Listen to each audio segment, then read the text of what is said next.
Hello, everyone, and welcome to MSUFCU's Financial Education Seminar Series. We appreciate you all joining us and are excited to be here with you tonight virtually. These presentations were created with you in mind, with the intention to give financial education on a number of relatable topics to help expand your knowledge of finances. Each event will be hosted by a member of our financial education department or by one of our partners, connecting you with resources in our community. We have a number of diverse presentations planned for you this year, and you can explore and register with them by visiting us at msufcu.org/events, or you can just scan that QR code down at the bottom of the screen there. Tonight's event is being recorded. We do post these to our YouTube channel as well, so you can visit youtube.com/MSUFCU to get that playlist. We have a lot of really cool webinars that we've recorded and put on there as well if you want some additional financial education. I'm Therese Bacon, and I'll be presenting tonight on the topic of money and relationships. So let's go ahead and jump right into it. So we'll be touching on money and family, money and friend relationships, money and partners, and then just going over some general tips to wrap up. So let's look at some facts and stats here before we jump into the nitty-gritty of everything. Money can affect relationships of all kinds significantly, right? It's not just, between you and, who you share your household with. This could be something that you run into with friends, other family members that you don't live with, etc. People are often taught about money in different ways and have unique values related to money. So this can affect a person's view of how they spend their money, how they save their money, and how they invest their money. When two people discuss money, they may have different views and habits related to money, which can lead to increased conflict. 55% of Americans reported that they agree or strongly agree that money is a major source of conflict in their household, according to a recent APA survey. And that same survey reports that stress over finances was at its highest level in nearly a decade in 2022. So obviously post-COVID, we're seeing that financial insecurity just reach new heights. As layoffs and inflation continue to surge and things like that. So this is really impacting people's lives in a real way. So let's jump into money and family. So, not like I said, not only you're dealing with maybe a spouse or partner that you share, household expenses and income with, but you're also maybe have children that you're trying to teach good, healthy money values to.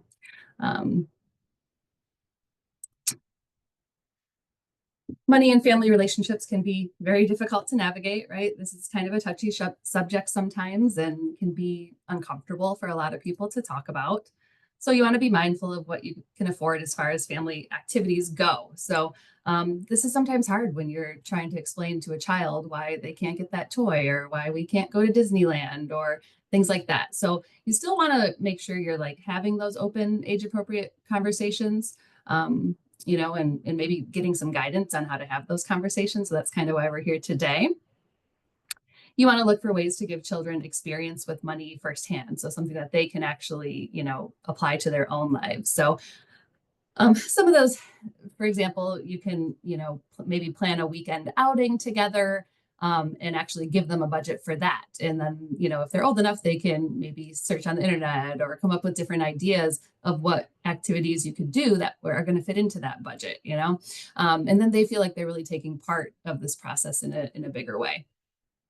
You can have your child work on a grocery list with you and then create a budget around that and actually go shopping together and, make it more of a fun activity if you're sticking to your budget. You can also choose to give an allowance for completing chores, and that can be another opportunity to discuss, money with your child and maybe saving a portion of, any money that they do receive from their allowance and things like that.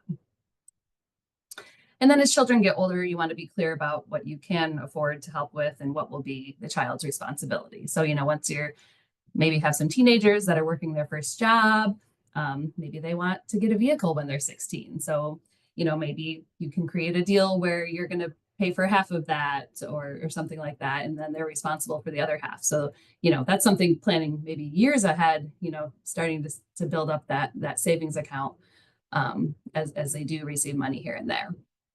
Or maybe you are paying for the auto insurance, but they're going to be, responsible for paying for gas. You're not going to be giving them any extra money for that. So you really want to base it around what you can afford as well, right? And if that is going to be an option for you. If you're planning to help a young adult pay for some of their college expenses or all of their college expenses, or maybe you're not able to afford to, put anything towards their college expenses, you just want to be really realistic about those conversations, what you can afford, so that everyone kind of has the same expectations set up moving forward on that. So you want to look for ways to support family members who are struggling also, right? So, maybe you are in a place where you can help them monetarily. If possible, obviously you're here tonight getting this financial education. You can always refer people to us. A lot of our financial education programs are not just for our members, they're for anyone in the community. That's really our main focus. So definitely, if somebody is struggling in your life, that's always a good first step, right? To give them some education. And then having a conversation with family about money. So you really want to set the tone by explaining why you want to have this conversation. Before getting into numbers, you kind of want to start talking about your money values, like security, generosity, independence, or legacy, those things that you might value when it comes to money and what you're saving for. So try asking questions like, what does financial success mean to you? Was there a moment growing up that shaped how you think about money? There probably was, right? Like we all grew up with different, households, different parents. I personally grew up in a family where we had a lot of kids. I'm the youngest of 8 kids. Only my dad worked, so money, I always knew money was a touchy subject. And I knew that my parents were probably arguing about it behind the scenes somewhere. I knew we didn't have a lot of it to go around, but I was never really brought into those conversations. So I can definitely kind of see eye to eye with that one. And then you want to talk about habits and goals. So get into how money is handled in a day-to-day fashion within your household. So are you budgeting? Is one person budgeting and the other is not sticking to the budget? Are you talking about big purchases that you need to make together and planning for those? So very important, although difficult sometimes, to have those conversations. But if you go into them with the right mindset and a plan in place, they usually can be pretty successful. We also see a lot of, family businesses in our industry. So small business owners, entrepreneurs that may own their own business. 75% of entrepreneurs and 81% of established business owners co-own or co-manage their business with family members, right? So you can see how money issues within a business, especially when it's affecting the bottom line of your own household, ultimately can be pretty intense sometimes. Yet only 19% of family businesses have a conflict resolution protocol in place. So if you do own a business with your family or work for a family member, definitely try to create that conflict resolution plan ahead of time.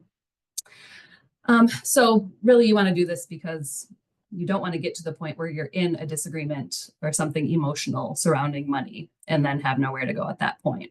So first, especially in this type of situation, you want to agree on your core principles first. So start by establishing shared values for how conflicts should be handled. We listen to understand, not to win. We separate personal and business. We're allowed to disagree without taking it personally. We address issues early, not just when they explode. And then write down those goals together and kind of revisit them on a regular basis. If things do get too intense, maybe call a pause to it and come back to it at another time. That's totally okay, as long as you're committed to actually coming back and revisiting that conversation in the future. You want to set a time and a safe space. So pick a neutral time and space, not in the middle of a family dinner, not when you're rushing around in the morning trying to get the kids to school or something like that. Make sure it's an appropriate time and space to have that conversation. And then, if you're the one planning to initiate this conversation, you really do want that structured dialogue, so each person takes turns kind of answering, what their concerns are, what impact it's having on me personally or on the business, and what do I need? And the other person will just listen without interrupting. And then maybe even repeat back what they are understanding that person is telling them in that moment. And then you can move on to that collaborative problem solving. So now you're going to shift from the me versus you to us versus this problem that we're dealing with. So questions like, what are some ways we can solve this together? Or, You want to list those options, evaluate the pros and cons, and then agree on an action or a compromise in that situation. And then definitely set a follow-up date to revisit the situation. Let's check back in a week, or let's check back, at the end of the month and see how it's going, just to kind of help prevent that lingering, resentment or confusion that the person might have. All right. Then let's move into money and friends. So discussing money with friends can help you build stronger relationships and foster well-being in your friendships. If you want to discuss money with friends, ensure that you're in a comfortable environment where you and your friend can feel safe to open up. Try starting money conversations with some general questions, right? Maybe it is a close friend, but you've never really broached the subject with them. So maybe just try, or maybe you just want advice. Maybe you just want to vent, but maybe starting it with a couple of questions to see if they're open to have this conversation with you. Pay attention to your friend's body language and tone of voice so you know when to change the subject. Like I said, this can be uncomfortable for many people, or it can, make certain feelings or negative feelings arise within a person. So pay attention to that. If it's a good friend of yours, hopefully you'd be able to read them a little bit better in this situation. And don't forget to have fun. Feel free to make jokes and let the conversation evolve naturally. Hopefully, even if you are in the midst of having some money problems with a friend, you can be a little bit more comfortable and open in these types of situations. And then move on to maybe some positive things, like discussing financial dreams that you have. Your friend might be able to suggest ideas for how to work towards that goal. Maybe it's something that they've gone through or something that they've saved for and or had to adjust a budget for before to reach. So the truth is, ultimately, you're not alone. Other people are going through those same feelings of anxiety when it comes to money. Maybe you just need to vent. Maybe you do want some guidance, but hopefully opening up to a close friend can strengthen that relationship. And then you'll both know that you have some support when it comes to this subject. It's also a good way to find an accountability partner, right? So if you're in the process of changing some bad financial habits into good financial habits, it's good to have someone that can hold you accountable for that. It can be really hard not to internalize our money challenges and see them as personal shortcomings. So talking about those issues openly with a friend can really make you feel a little less alone. And most of us have been there, and there's probably a good chance, a friend or someone in your circle has also been there too. So loaning money. Let's go through some of these stats. A Bankrate survey conducted in 2019 found that approximately 60% of Americans have loaned money to family or friends. However, 37% of those reported losing money, and 21% said the loan had a negative effect on the relationship. So you want to set boundaries if you are prepared to, lend money to a family member, or if you are in the place where you need to ask for money from a family member. Do make sure there are some rules and boundaries with that lending. Make sure that, if you are lending money, that you can actually afford it. So, that can really pull on your heartstrings when someone close to you is in need like that. But you don't want to do lend money when you're not able to pay your rent next month or something like that, So really look at your own budget. Don't just say yes in that moment. If it is something that you are wanting to do. If you decide to loan money to someone, ensure that you can go without it for a long period of time. Yeah, that's what I just touched on. And remember, loaning money should not keep you from paying your own bills or reaching your own financial goals. So these are some great tips, for both if you are in need of a loan from a family member or friend, or if you're, willing to lend money to a family or friend. If you are borrowing from someone and they don't bring up any of these points, take it upon yourself to set those expectations. If they expect repayment for the loan, these tips can definitely help to set that transaction up for success and hopefully hinder any negative feelings that may arise if things were never talked about or both parties have different expectations that were never spoken out loud. So just make sure that you are taking it upon yourself to set those boundaries if the other person doesn't bring it up. So let's get more into having the actual conversation with a partner, spouse, somebody that you do share household expenses with. Maybe you don't really know where to start. So these questions are meant to build upon one another and progressively kind of get deeper as you have more conversations. But ideally, these conversations about money with a partner will continue after these these three base conversations, and they'll evolve over time, hopefully. So starting to talk with a partner about money, some questions that you might want to ask are, how much do you think it's important to have saved in an emergency fund, and see if your thoughts align on that, or if, they need to be changed a little bit and compromised on. What are your feelings about credit card debt? What's your biggest financial fear? What are your short-term financial goals? Do you believe in leasing a car, getting a loan, or buying it outright? That can definitely be a game-changing idea, right? If someone who's always leased a car because they just want a new car every 2 years and don't really care that they're not building equity or, have anything at the end, versus someone who might drive a car into the ground. They've been driving the same car for 15 years, because they don't care about those things. There can definitely be some conflict that can arise out of that. And then, would you consider debts brought into a marriage the couple's problem or each person's problem, separately? So that can be another important topic when you're moving in or getting married or starting to share expenses in that way. And then questions in the second box are meant to be part of that second serious conversation once you're building upon the first one, and have kind of gotten those questions, those base questions about values and, core beliefs around money out of the way. So some of those questions would, be a little more in depth. Do you have student loan debt? Have you ever carried a balance on your credit card? Do you know your credit score or check it regularly? Have you ever pulled your credit report? What money habits did you see growing up?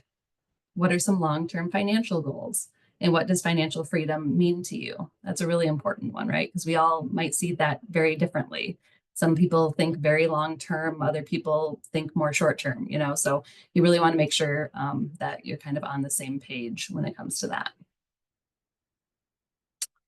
And then the questions in the last box are meant to be part of that third, little more in-depth conversation, which should take place after the second conversation. So let's see some of those. How much total debt do you have? So this is really getting into actually looking at each other's accounts and credit report and, anything you owe on pretty much.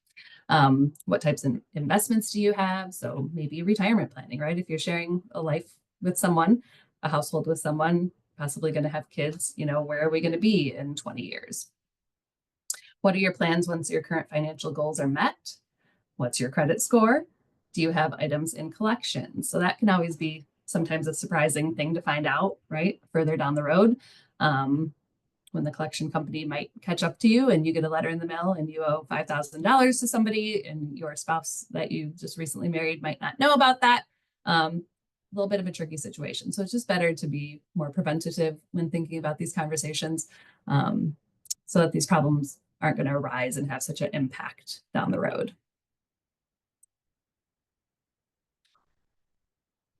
So once again, this is kind of what we talked about on the other slide as well. So it can be helpful to share some of these the following information here about any debt that you're currently carrying, if they've started saving for retirement, how are you handling this current debt?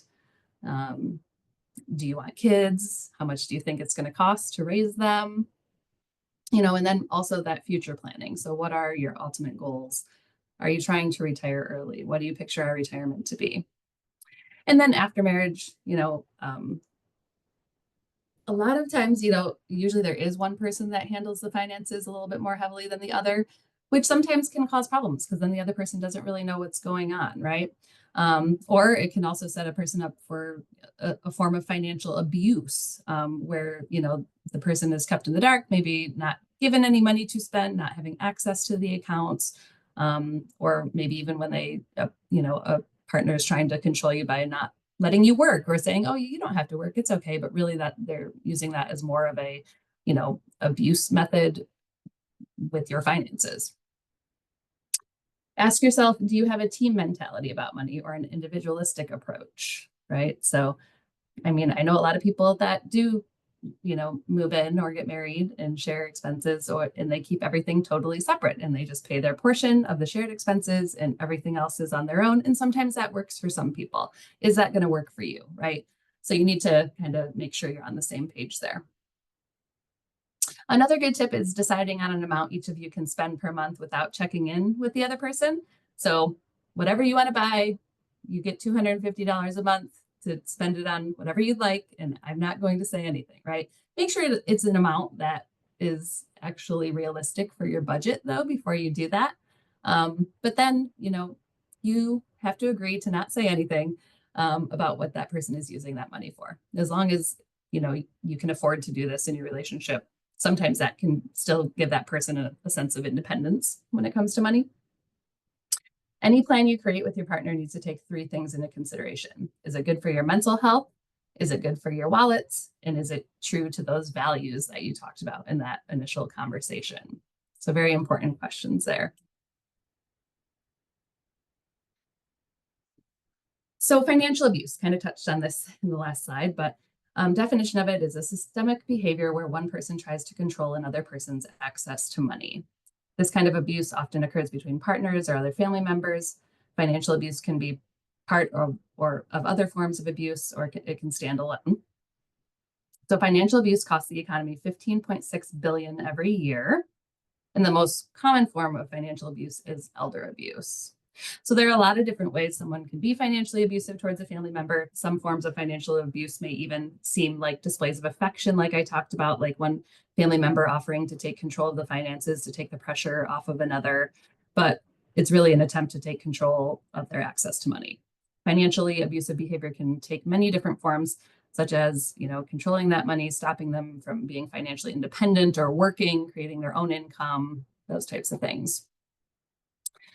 The dollar amount statistic there, that 15.6 billion, is tied most largely to elder financial abuse. So in the United States, 1 in 10 individuals over 60 has faced some form of financial elder abuse, with many incidents going unreported, unfortunately, right? People usually feel shame around this when they have a family member that has been taking money from them and they find out. You may be able to detect some of the signs of elder financial abuse. These are things that we even see, in our own credit unions, that sometimes our tellers are the first people that notice, if a member that comes in, elderly member that comes into the branch all the time, sometimes a teller will be the first person to notice, and we're trained to actually report those things as well. Because the rest of the family, if it's a caretaker or someone outside the family that is in the home every day taking care of the person, the family might not find out until it's too late. So some of these signs of abuse could be large unexplained withdrawals from accounts, changes in banking practices, or unexplained changes to wills or powers of attorney, which would give that person access to bank accounts in a lot of cases with powers of attorney. Appearance of a new best friend who provides financial transaction help for the elderly person, emotional or behavioral changes related to finances, and fear or sudden lack of hygiene, missing medical aids, or social withdrawal. So it definitely has, not only a financial impact, but physical and mental impact on the victim as well. If you do suspect an elderly person is in a situation like this, it can be reported to local authorities or adult protective services. That's what we're trained to do at the credit union if we're seeing any elderly financial abuse. Definitely very important to, keep an eye out for that. If you do have any loved ones, that are a little bit older living on their own, this is a very common thing that happens. And then finally, financial infidelity. So this occurs when couples with combined finances just ultimately lie to each other about what's happening with their money. So a couple examples of this: one partner may hide significant debts in a separate account while the other partner is unaware. Another common example is when one partner makes large discretionary expenditures without discussing the matter with their partner at all. As we discussed previously, a great starting point is reviewing each other's financial pictures before merging finances. Transparency and mutual respect for each other's financial views is really the key when it comes to this. And there's a couple more warning signs here of financial infidelity. Obviously, you should, a little bit of a red flag if collection agencies are calling and you're not aware of, any of these expenditures. If your partner is not willing to share their credit report with you at all, if they, are encouraging you to not attend meetings with a financial advisor or get any financial education, bills that might come in the mail for financial products that you didn't realize your partner even had, or that were taken out in your name in some instances. And then items showing up on your credit report for which you did not apply. So unfortunately, a lot of times when you live with someone, they might have access to your social security number and know that. And unfortunately, they can sometimes get away with a lot of things in these situations. So money and partners checklist. So prepare to talk. So choose a calm, comfortable, and private place to talk. Communicate beforehand that you both will be sharing financial information during this conversation, so your partner is not blindsided by any means. Determine what to share. So you don't have to share everything during those first conversations, but you do want to be open about what you're both interested in knowing and currently feel comfortable enough to share. Eventually, you should both know each other's debt loads and types of debt and credit scores and all those things. Be open and honest. So avoid judgment and be honest with your partner. If needed, return to the conversation a few weeks or months later. If it is something that's, raising anxiety and more conflict, maybe revisit it with a different tactic the next time and see if you can have a successful conversation then. Once you are open and honest, you do get a chance to kind of get to that view of the future. So discussing visions of the future. So after that initial information is shared, what are your thoughts for the future? How realistic are they given what we know now about each other's finances? Create a game plan. So come up with specific steps you can take to work towards your future financial goals together. And then you can adapt those over time. Obviously, things change, things come up. So definitely always revisit those and see if we're still on track or if things need to be changed. And then have routine check-ins. So with a joint strategy in mind, you want to set those routine meetings to discuss the progress and adjust goals as needed. Some people do this every week, maybe monthly, quarterly, whatever works best for both of you in your situation. And some final tips here. So use the sandwich method to suggest an alternative activity that is in budget. So these tips work great for maybe when a friend or family member calls you and says, oh, let's go to dinner this weekend. Not knowing that you might be trying to tighten up your budget a little bit or that you're saving for a big purchase, something like that. So the sandwich method, it's called that because you're kind of sandwiching the critical part of information between two positives on either side. So an example of that would be, I love spending time with you and it's important to me, but I'm not able to go out for dinner at a fancy restaurant this Saturday night. Can we get coffee and go for a walk on Sunday morning instead so we can still spend time together, right? So you're still letting them know the important piece of why you can't do what they want you to do, but you're also complimenting them and still wanting to spend time with them. So you're, coming up with a healthy alternative to say no, ultimately, to what they want you to do. So maybe having a movie day at home or having a game night at home, making your own food instead of ordering out or going out could be a good idea. So if you are going to go out and do something, be open with the friend or family member and discuss that budget ahead of time and plan ahead for that. If you usually split the bill, do you just split it down the middle? If you go, maybe this time you just order a salad while they get their steak or something like that. So see how, just what your normal habits are with that person and adjust accordingly. And definitely, try to get comfortable saying no when you need to say no, right? Definitely it's okay to politely decline.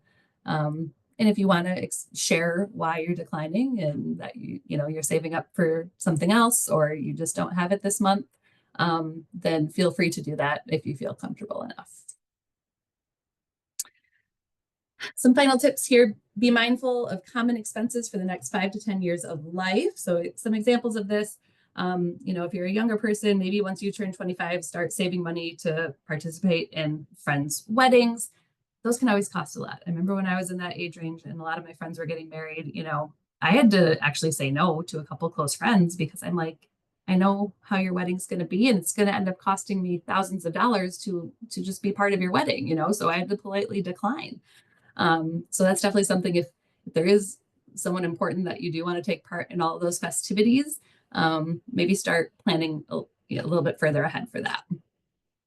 In your 30s, 40s, and 50s, setting aside money for vacations and experiences with friends or family members is very important. So just, think of over the next year. Do you usually take one big trip a year? How can you work that into your savings budget? In your 50s and 60s, you want to plan for your own retirement, obviously, but also, retirement parties, things that you'll be doing for friends at that age as well. And if you have a child or children that you will be planning a graduation party for, those can get pretty expensive. Everything's expensive right now. But consider, creating some different buckets in your savings account for maybe food, decor, and other costs related to having that open house. A lot of people tend to do home improvements to their home before having a big party like that. So really think about the full picture and all the expenses that might come along with that. All right, so that's all we have for you tonight. I just wanted to share a couple other resources that we have for you or that you can share with your own community. So definitely seminar series like you're at tonight. We hold quite a few of these a month, mostly virtually at this point, but you can register by scanning that QR code. We do have a couple other really cool events coming up this summer with some special guests that will be talking about more in-depth psychology of money and actually doing, sending out a test that everyone can take so they can find their own money identity. So check that out. That one's happening in June. But we have just a lot of different really cool guests coming up. We have some good estate planning also. We're going to have a guest that is going to talk about his own experience dealing with his father's passing and when he was the executor of the estate and things like that. So really a lot of cool seminars coming up. We also have our Culture of Finances program. So this is a community outreach program kind of geared more towards underserved communities. So you can definitely check out more information on our website about that as well. We usually have 2 cohorts a year. It's a few months long, usually once a month meeting for those members. And we also have Funtivity Zones. So this is a really cool resource for children of all ages, but there's a lot of different games and interactive activities that have to do with money and lessons, videos, all that kind of stuff. So that's on our website as well. If you want to check that out, share that with your children, grandchildren, any young people in your life. It's a really great resource. So thank you again for being here, and we hope to see you again at another seminar series event soon. Thanks. Have a good night.